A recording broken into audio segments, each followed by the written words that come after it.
we're keeping it pushing. Big D Energy, Woodward Sports Network, Neil Rule, Darren McCarty, KG, intern Simeon. Also, too, Spencer Raxter in the building, third to first. Was just perusing the Tiger schedule. Sunday Night Baseball, obviously, coming up July 20th. They're at Texas. Just some of the other ones. There's another Apple TV game Friday, August 22nd at home against Kansas City. So be ready to for everybody to flip out about that.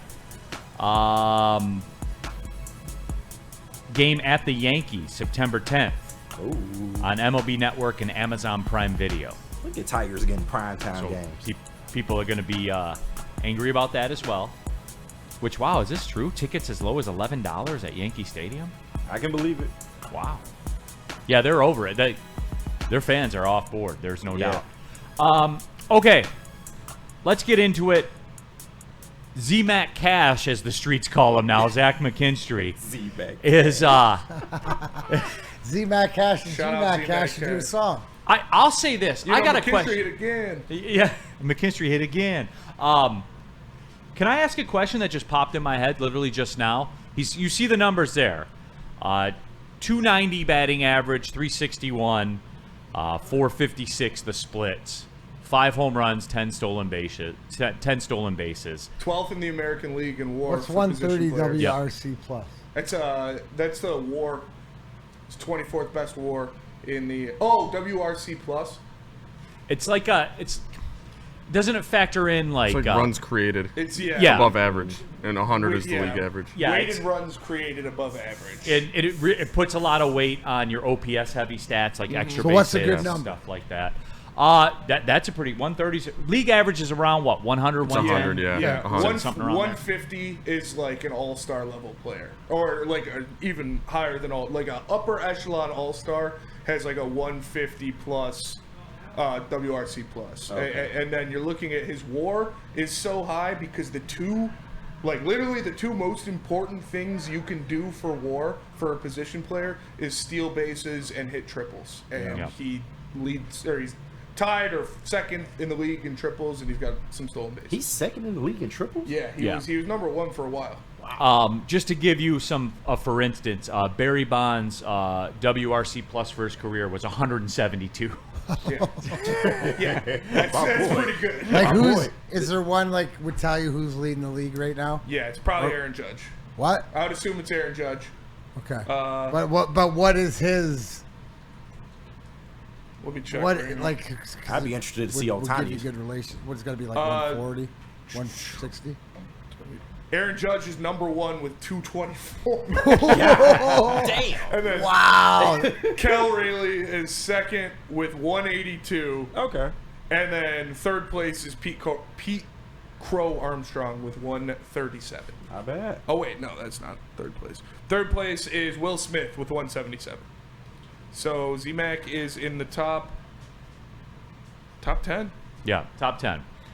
Barry Bonds' highest single season WRC plus was 244. That was for the entire 2022 season, or 2002 season. But anyway, though, so yeah, those were the numbers. And I know everybody wants to freak out, and like I know he had another good game yesterday.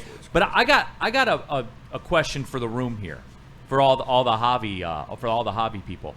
What was more unexpected, what Javi's doing or what Zach McKinstry's doing? I think it's what Zach McKinstry's doing. I'm with you 1,000,000% on that. Yeah. When I went out there, I said Javi's going to be a better player than Trey Sweeney this year. It was because we've seen Javi do it before. Javi is an MLB baseball player. We've seen him perform at an extremely high level. I think it's easier for a player to get back to somewhere they've been before than one to be something that they aren't. Or to even be league average. But what Zach McKinstry's doing, he is...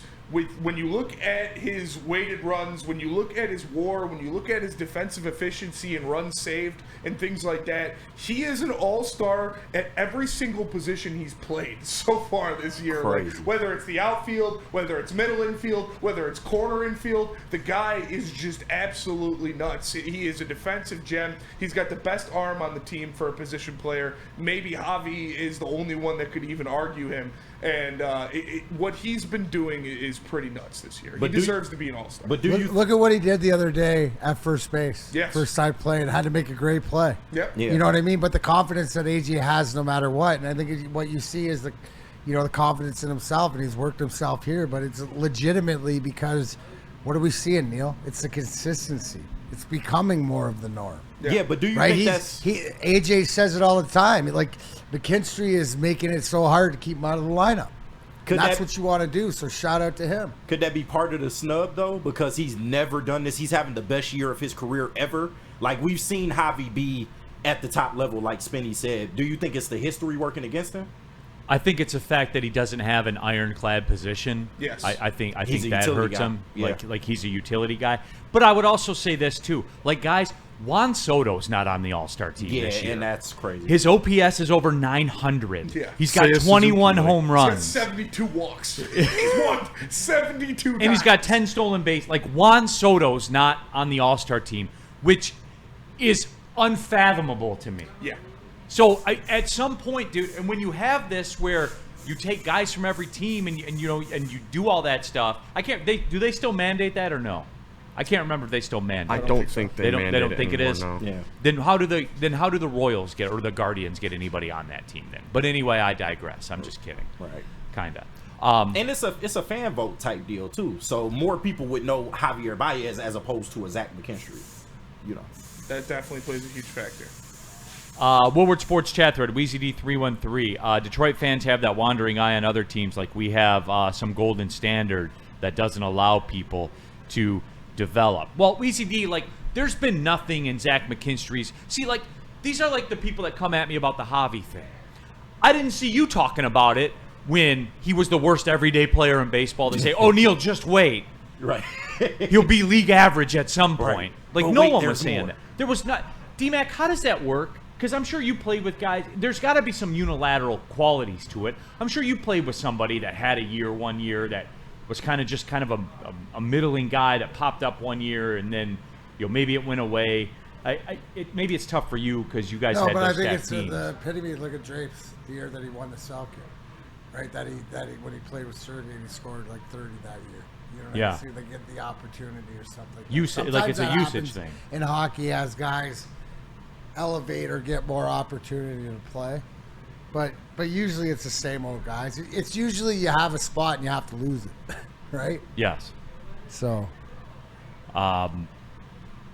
Woodward Sports chat thread, Bliss Haven Farm. Neil, is Stephen Kwan the most annoying player to watch in the history of baseball? He is to me. He's pesky. I do have him on my fantasy team, though. he's not gonna awesome. lie. Dude. He's He's so like good. an old school baseball throwback. Like he's just scrappy up there every time. He's gonna do something even when he gets out. Let me see. Crazy Clown. I haven't seen one thing Neil's ever been correct about when it comes to the Tigers. That's odd. Go check the tape, bud. Yeah. Check the tape, my I friend. gotta go against you, crazy clown. You know I rock with you though. Mike O, what Javi's Don't doing go is way... against him. You might bully him. Mike O, what Javi is doing is way more impressive. Baseball players do not typically improve once they lose some bat speed or timing. I think when we talk about Javi, I'm not saying this is the whole reason that he was the worst baseball player in, every day, whatever. I think the hip played a bigger factor than we thought. Yeah. I think it was hampering him a lot, and getting back to healthy helped. And I do believe Gleyber Torres is playing a huge role into why Javier Baez is an all-star this year. I think having another veteran out there to kind of settle him down, and a guy that last year, Javi didn't have anybody that would challenge him. Like Riley Green, he wasn't really established yet as a superstar. Right. And even then, he's not the most boisterous guy. Gleyber Torres is an established guy in this league, and he walked up to, like Chris Castellani told us, Gleyber walked up to Javi and told him, "Hey, stop fucking swinging at that shit, dude. Like, what are you doing?" So having a guy like that to challenge you will definitely help, and I do think the hip was bugging him more than we thought. I think, too, D-Mac, a lot has to do with it is A.J. Hinch stacking his at-bats against lefties. Oh, absolutely. No, he's healthy. Don't get it twisted. Like the one thing that wasn't played to his credit is the hip injury last year, because we never were talking about that's what's hindering him or showing it. All you know is that he's healthy, but they're putting him in positions to succeed. And this plays a part for the Zach McKinstry thing. And no one's talking about AJ Hinch. Like they don't. And I feel bad that I didn't bring it up till now. Yeah. But what's the one common denominator between all this? AJ Hinch putting these guys in the best Matchups. spots. And that's it. Matchups. And this is the ingredients he has to cook with. And he's made a very good tasting meal that's a go-to on a Monday night when the family's running around insane and everything and you need a quick meal cooked up. Chef AJ Hinch cooks it up and everybody eats it and it's one of their favorite meals. And it's easy and the ingredients are cheap. Yep. And it's incredible, man. And through all this, like people can talk about the Zach McKinstry got snubbed and everything like that. If AJ Hinch is not manager of the year this year, Oh, man, we need what? to riot in the streets, bro. I swear. For real. No one's talking about it. And they're not. They're literally not. Zach McKinstry, Javi Baez. I would say Look at Gleyber the Torres pitches. to Look some at the way degree. he's worked the bullpen. The bullpen, all of it. There's one common denominator here, and it's AJ Hinch, the best manager in baseball. Period. End of story. Facts. Period. End of story. There's no one better. There's not. And I don't think, because people say what? A good manager can win you, 6 to 8 more games. I think that's a number they say. It's a 7 to 9 games, something like that.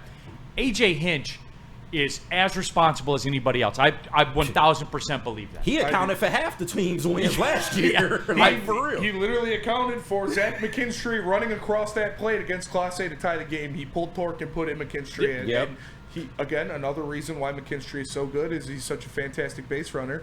And that was the deciding factor of keeping the Tigers alive because Class A, we literally scored the game-tying run without getting a hit. Yeah. Because AJ Hinch manufactured. But how many times have we seen this from the Tigers? This is their philosophy. This is their game plan. They play in this aggressive style, and it's worked under AJ Hinch's leadership. Like, you got to give him credit. Got to.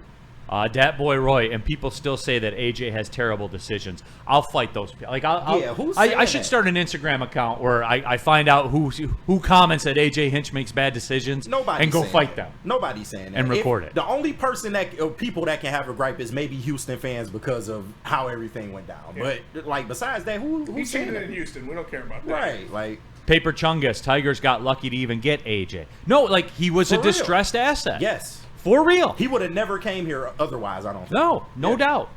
And that's the way that it typically works. Steve O'Baby. Neil, I was told by the Woodward Sports chat that AJ should be fired.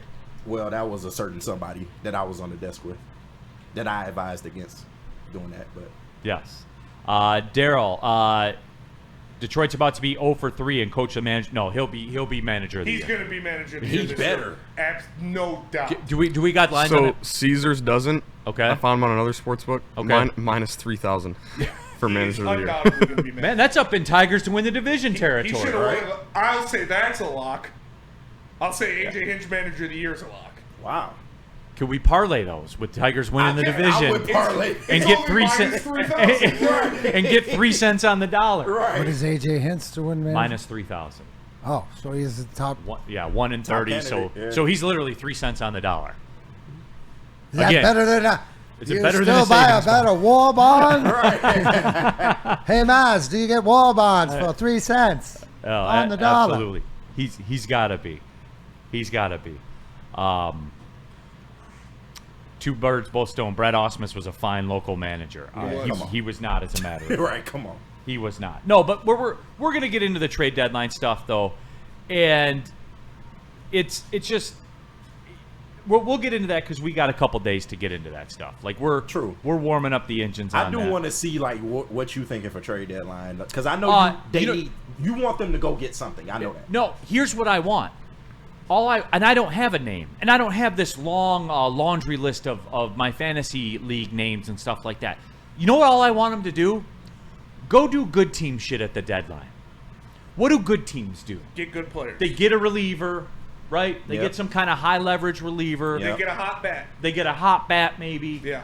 Like, not necessarily Give like. me Eugenio Suarez. Yeah, like- please do it. Man, But what- how often do those guys get moved though? I mean, for the real? D-backs are trash. For His real. deal's almost up, and he's got 30 bombs. It's perfect scenario. Sky Harris got to work his magic. Yeah, like, but for real though, like, I think we're going to walk into this trap again that we walked into with the Pistons with free agency. How many of those guys actually get moved? Yeah, it's going to be like when the Tigers traded Robbie Grossman because he was hot, he was seeing the ball well, he was hitting good that year, so you got a little piece for him. That's good team shit. That's good to you get. And you the get Braves a hot got bat him that fits the system. And here's D-Mac. Here's where a name they might get might be underwhelming for the same reason we just spent 15 minutes talking about Zach McKinstry and Javi Baez. And I bring it back to the Robbie Grossman move. It worked for Atlanta because he was a specialist. Yes. Yeah. You bring him in against the proper pitching, and away you go. I think, but that's the good team shit I'm talking about. Brett, Go get a relief arm. Go get a bat that just another tool for AJ Hinch to work with. Brian Hayes is a guy that they've been talked about. He obviously had a Gold Glove, I believe it was 2023, where he had a pretty good year behind the plate as well. He has been struggling behind the plate, but he has I don't want to say a little bit above average barrel percentage and a really good hard hit percentage. So I think that's what AJ Hinch is looking at, or that Scott Harris, that's the guy they've been rumored with, is Brian Hayes. And I don't love it because personally I wouldn't want all right, we're trying to go win a World Series move being, okay, hopefully we can fix this guy into what he was. I'd rather have it a guy that's swinging a hot bat right now. Yeah. But if that's the route they go, I think it's because of, like I said, the barrel percentage and the hard hit rate are higher than what his stats would say. But be cautioned, again, everybody, when you have the Mets and the Phillies and the Dodgers and the Yankees in the mix for these guys, that price is going to get escalated very, very quickly because they have shown they will not hesitate for a second to move a level of prospect that you might not be comfortable with. Yeah. Spenny, because we're not going to see Juan Soto moved or Ellie De La Cruz or somebody like that. What's the highest prospect you're comfortable in moving for? Not a superstar like one of these. A Suarez. What's the highest prospect? Because you know he's gonna if they make him available. Lorenzo. What's that? Thyron Lorenzo. That is the guy I think that's going to get the move done because he would be a top 3 prospect in pretty much any other baseball system. I think Thyron Lorenzo and I think Hao Yu Lee are guys that will get moves done that I'm willing to move. Unless you're getting a superstar back, I'm not moving off of our top 3. Okay, so that's your line. That is my line. Yes, Thyron Lorenzo, unless it's a superstar, which I don't expect it to be. Okay. Thyron Lorenzo and Hao Yu Lee are the guys that I would be looking at to move. I'm not mad at that because you are at the point now to where some of your prospects are expendable. Yeah. So especially when you got the big 3 moving up to AA. Yeah. And like Briseño has already jumped Lorenzo, but Lorenzo is more MLB ready right now, so he would intrigue a lot of people, and he's got some serious pop. But you've got Dingler playing well. Lorenzo's not getting in front of him. You got Briseño, who's already almost ahead of Lorenzo. So, yeah, he's the guy you move. Crazy Clown. I was told the farm system's not important. Neil's been wrong about a lot more than most of us here. I'll just leave it at that and move on. You're just making shit up, dude. Yeah. Like the Riley Green thing. Yeah. Remember 2 years ago when I was like, all right, seen enough. Sign Riley Do the Green. Acuna deal right now. Yeah. Match it for proper inflation. Make it 140 for 8 years. Do it. Right. Yeah. I think he's referring more to Sean and his comments on, the farm systems of the past and stuff like that. Got it. Yeah.